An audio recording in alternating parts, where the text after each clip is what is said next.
I'm very excited to be back. I missed the board meetings, so I'm happy to be here and talk a little bit about our test results this year.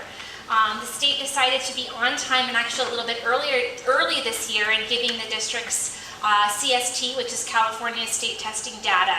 We truly use this data to drive our instruction. This year our essential is student work and data, and the state testing is one measure that we use to look and see how we're doing as a district, but also look at see student progression and areas of concern. So here is an overall view of how we did as a district. If you're looking carefully on the left-hand side, it gives you LEA-wide is the first line, and LEA is the district. And if you look in 2012, we were at 763, and overall as a district in 2013, we improved 5 points. Looking down at the left, you're going to notice significant subgroups across the district. One significant subgroup that we have is our Hispanic Latino population. We increased as a district 10 points in that area. Our white population, we increased 1 point. Our socioeconomically disadvantaged students, you'll see that we increased 13 points overall last year. And our English learners, we increased 8 points. Students with disabilities, we did decline slightly with 2 points. But overall, the district did a great job. Across the state of California, there has been a statewide decline in API. Our district was an exception to that rule. We increased 5 points.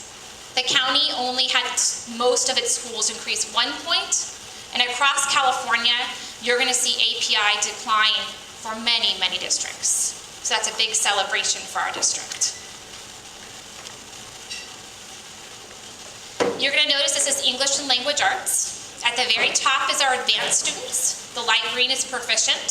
Thank you, Mrs. Simons. Yellow is our basic. The light pink there is our below basic, and our far below basic students are at the bottom. You're going to notice that for English Language Arts across the district, we are improving our proficiency rate and advanced rate for our students, an area of huge success. This is a portion of our math scores. On the left-hand side, you're going to see all of our math across the district. That gives you an idea we're pretty stagnant or declining a little bit in math. And overall, as you see across the district, you see many below basic and far below basic students here. This is an area of concern for the district and actually a focus. At the last board meeting, Mrs. Simons helped present for me and did explain to you a little bit about our professional development activities this year as we target math instruction to improve our proficiency rates in our students across all areas. Next slide, please. You're going to notice that in some areas we did make some growth. In geometry and algebra, we did make growth. But overall in math, we need to target and improve our proficiency rate across the district. So just in cap, I'm really proud of the district. We overall improved 5 API points. We did defy the state trend and increase instead of decline.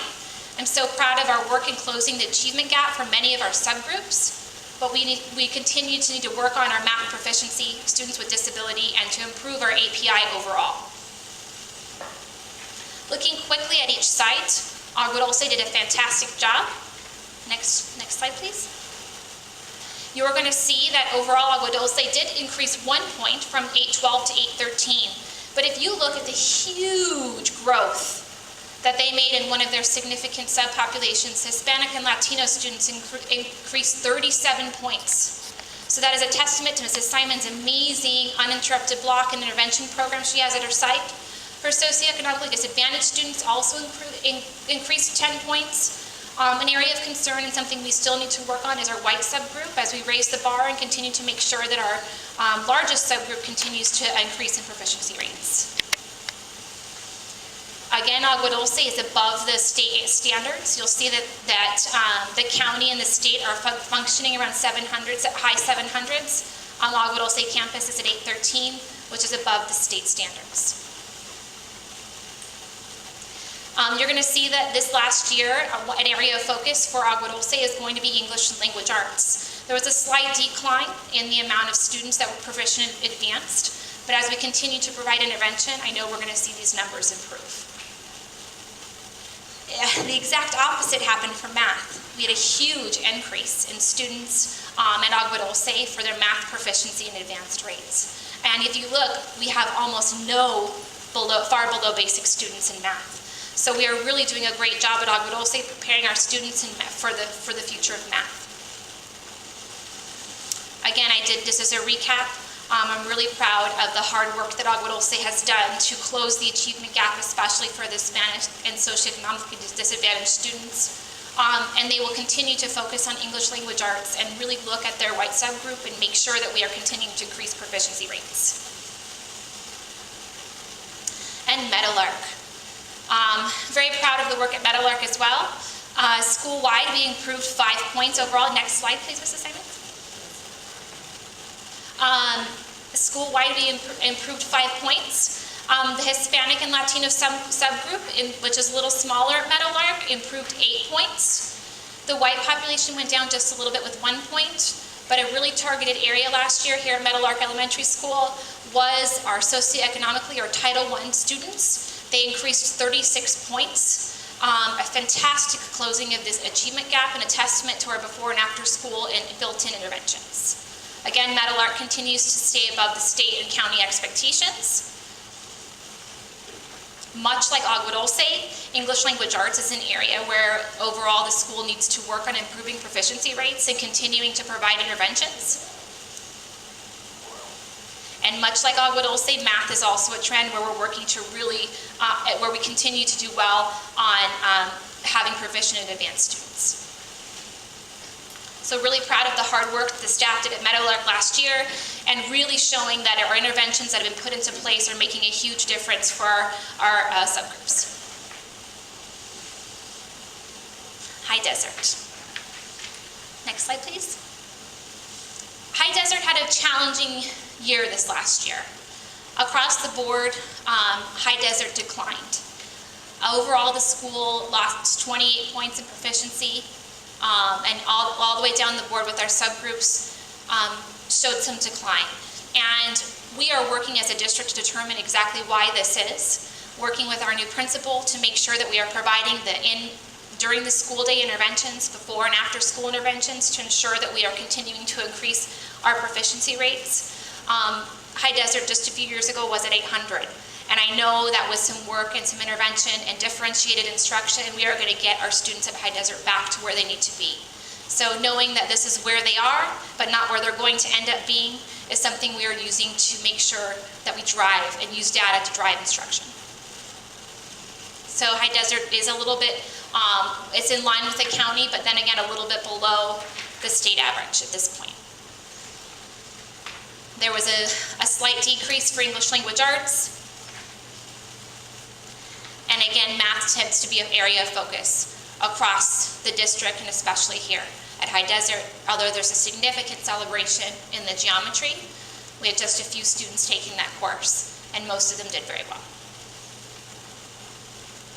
So we will continue to make sure, as I mentioned, that at High Desert School, we use this to drive and bring great instruction in the classroom and interventions to ensure that we are increasing proficiency rates for our students.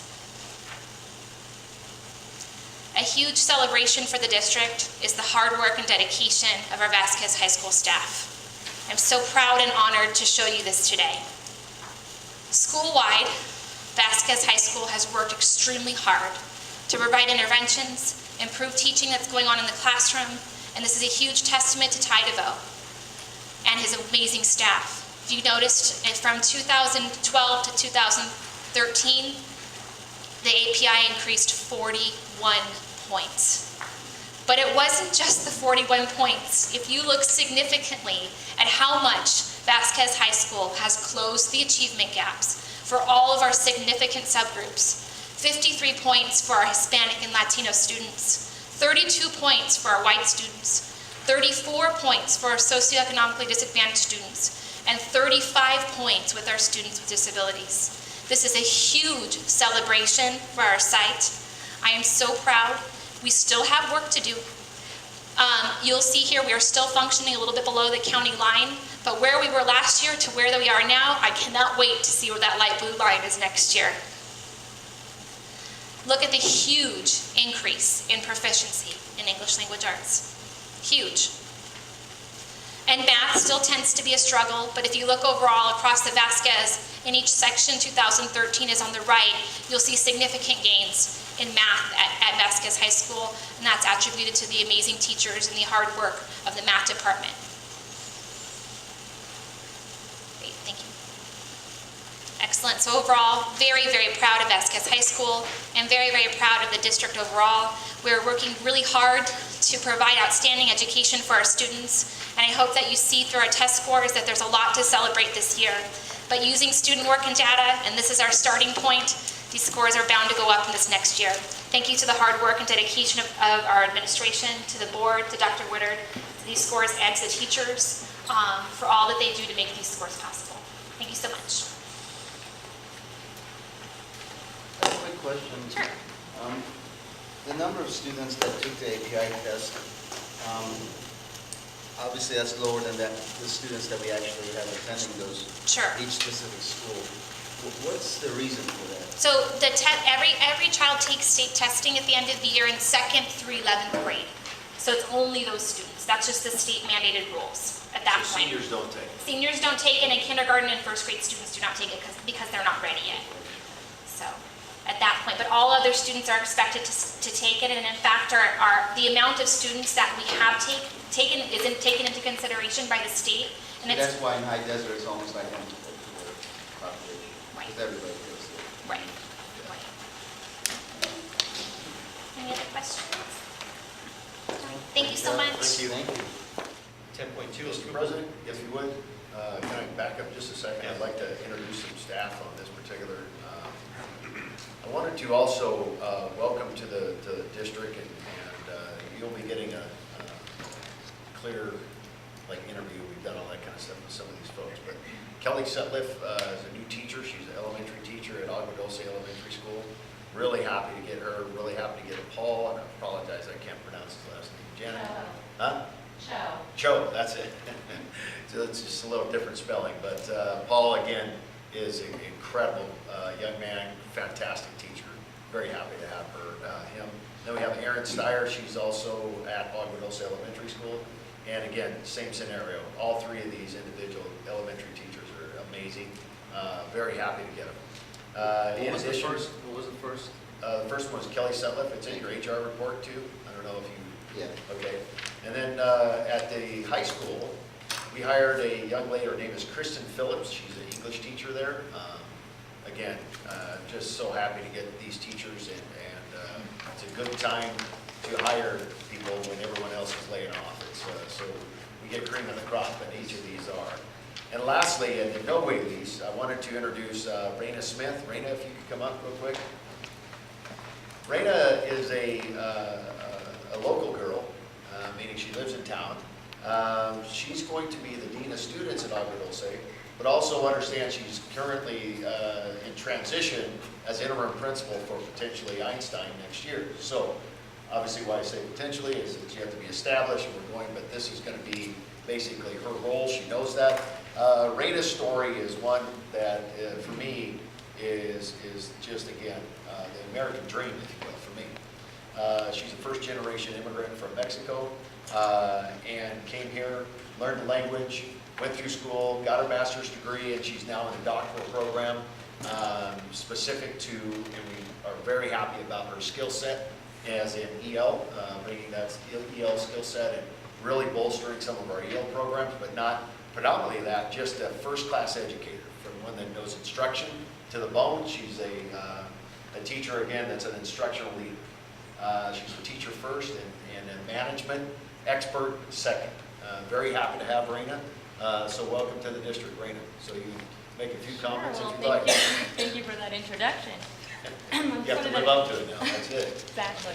I just want to thank, obviously, Dr. Woodard and the staff. They've obviously already been very supportive and welcoming. So I just look forward to a very long and fruitful relationship with the district. I will say my home. And really, I'm so honored to get to actually work here and serve my community. Thank Well, you. we're happy to have you. I'll tell you, we have high hopes for you, and and high expectations, and I know you'll meet each and every one of them. So welcome to the district. Thank you so much.